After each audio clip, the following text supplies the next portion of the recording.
Ya, saudara-saudara, jangan khawatir ya.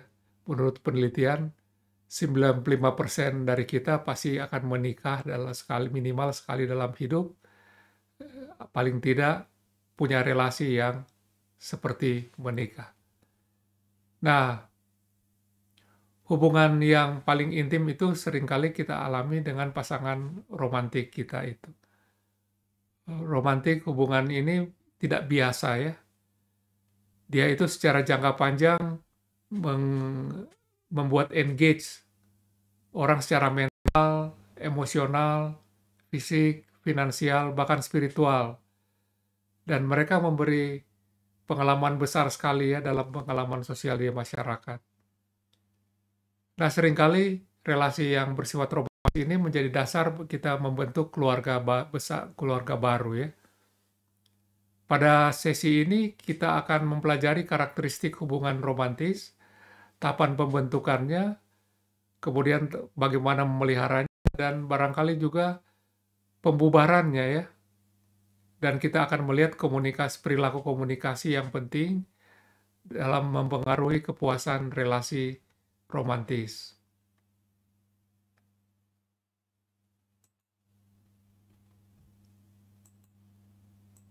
Nah,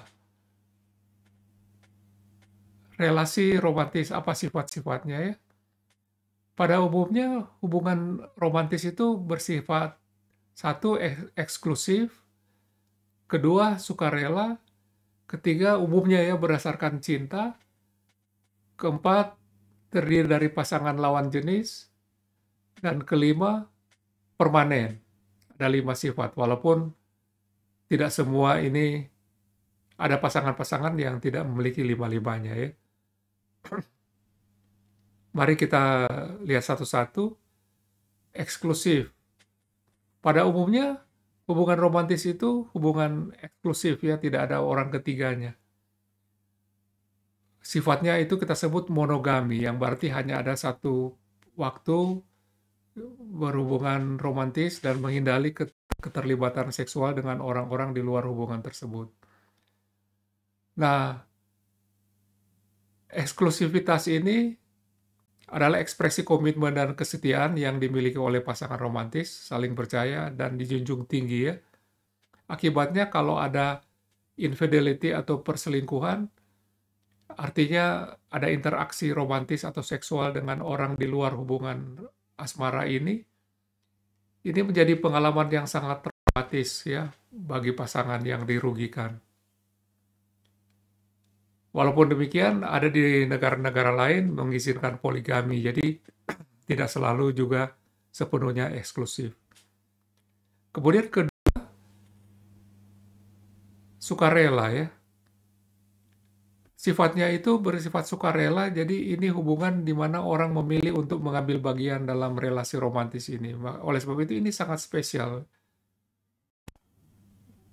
Jadi orang memilih pasangannya itu dan dipilih menjadi pasangan itu sesuatu yang sebetulnya ajaib juga. Jadi pantas disyukuri. Nah, orang memang masuk dalam relasi romantis secara sukarela, tapi tidak selalu mereka tinggal dalam relasi itu secara sukarela. Banyak penelitian menyingkapkan bahwa ada juga orang tidak bahagia dalam perkawinan, tapi mereka tetap tinggal di dalamnya.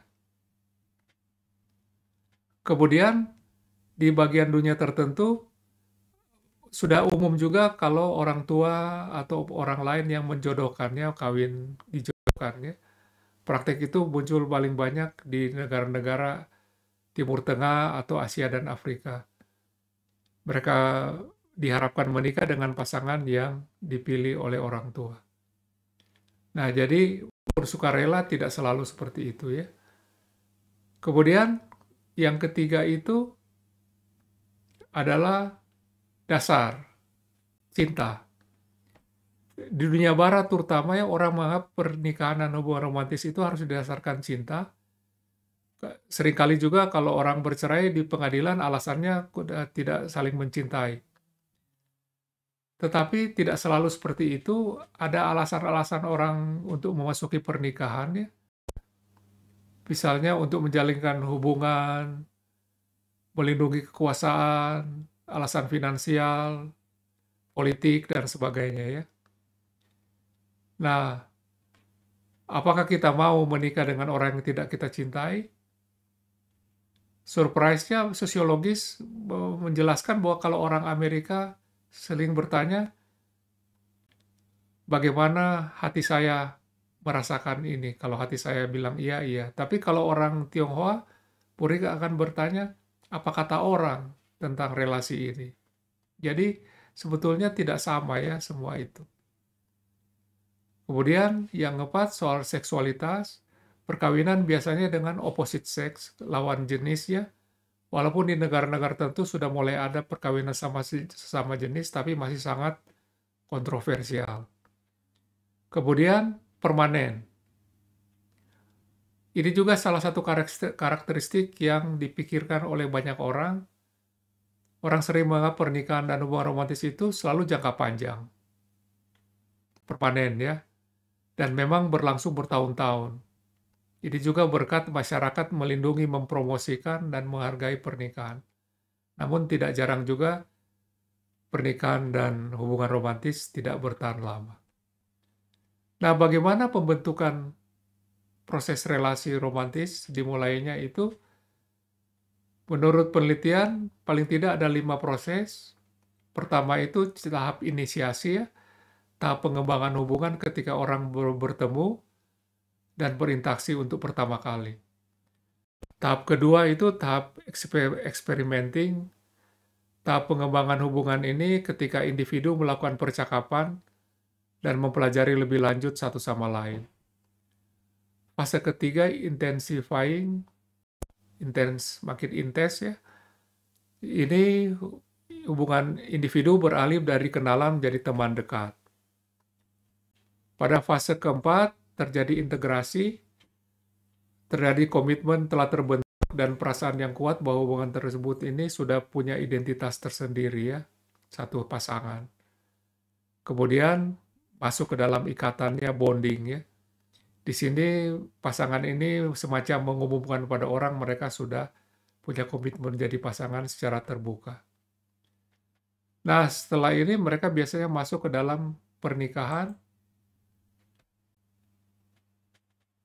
Ada sebenarnya bentuk-bentuk perkawinan ya, bentuk-bentuk pasangan ya.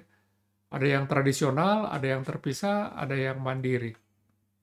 Kalau yang bentuknya tradisional, dia mengambil bentuk konvensional dalam pernikahan ya.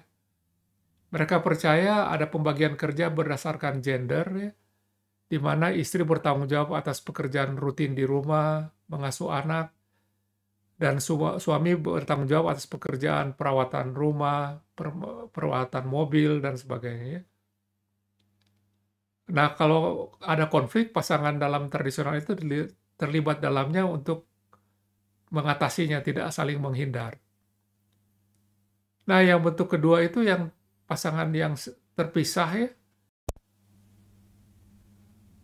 Ini mirip sepertinya pasangan tradisional, kecuali pasangan ini lebih otonom dan tidak terlalu saling bergantung. Mereka biasanya memiliki minat dan jaringan sosial mereka sendiri, dan menganggap diri mereka sebagai individu yang terpisah dari sebagai satu pasangan ya. Karena kurangnya saling kebergantungan, pasangan yang terpisah ini biasanya tidak terlibat konflik. Kalau mereka tidak saling setuju, mereka cenderung mengabaikan konflik daripada menanganinya secara langsung.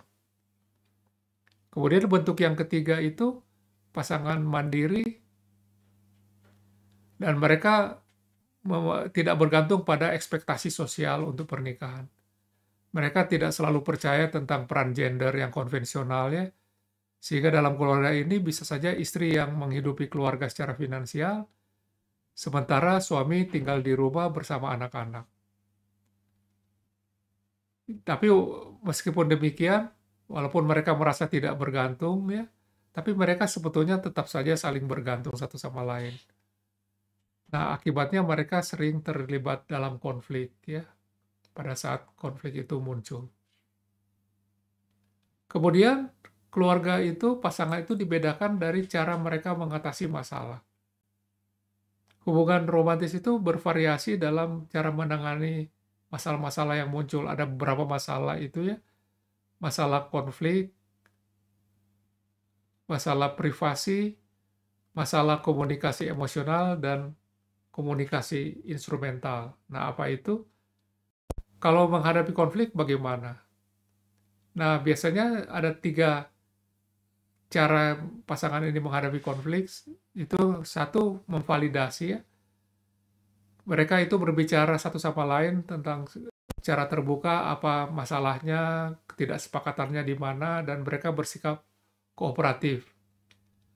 Dan pasangan itu saling mengkomunikasikan sebetulnya tetap saja rasa hormat, mau menghormati pandangan satu sama lain, walaupun mereka tidak selalu setuju. Mereka tetap tenang, bahkan mendiskusikan topik yang dipersoalkan itu dengan hangat. Dan mereka juga menggunakan humor ya, ekspresi yang positif untuk meredakan ketegangan. Nah, ini adalah pasangan mengatasinya dengan memvalidasi. Ada pasangan yang tidak stabil dalam menghadapi konflik, mudah marah ya. Berbicara tentang perselisihan, mereka memang terbuka, tapi caranya bukan kooperatif tapi kompetitif. Mencoba menang dari sini. Konflik pada pasangan ini cenderung ditandai dengan ekspresi negatif daripada positif. Tapi kalaupun mereka berhasil mengatasinya, mereka ikuti dengan periode intens dari saling menyayangi ya. Kemudian yang tipe 3 itu menghindari konflik. Ini pasangan yang cenderung tidak mempersoalkan ketidaksepakatannya untuk menghindari ketidaknyamanan terlibat dalam konflik secara langsung. Pasangan ini mencoba meredakan emosi negatif dan fokus pada kebersamaan mereka. Mereka merasa tidak banyak yang bisa diperoleh dari konflik, jadi mereka pikir nanti selesai sendiri, atau setuju untuk tidak saling setuju. Nah, itu tentang variasi dalam menghadapi konflik. Kemudian ada bervariasi dalam mengurusi privacy ya. Jadi setiap pasangan tuh harus memutuskan bagaimana mengelola informasi yang mereka anggap private.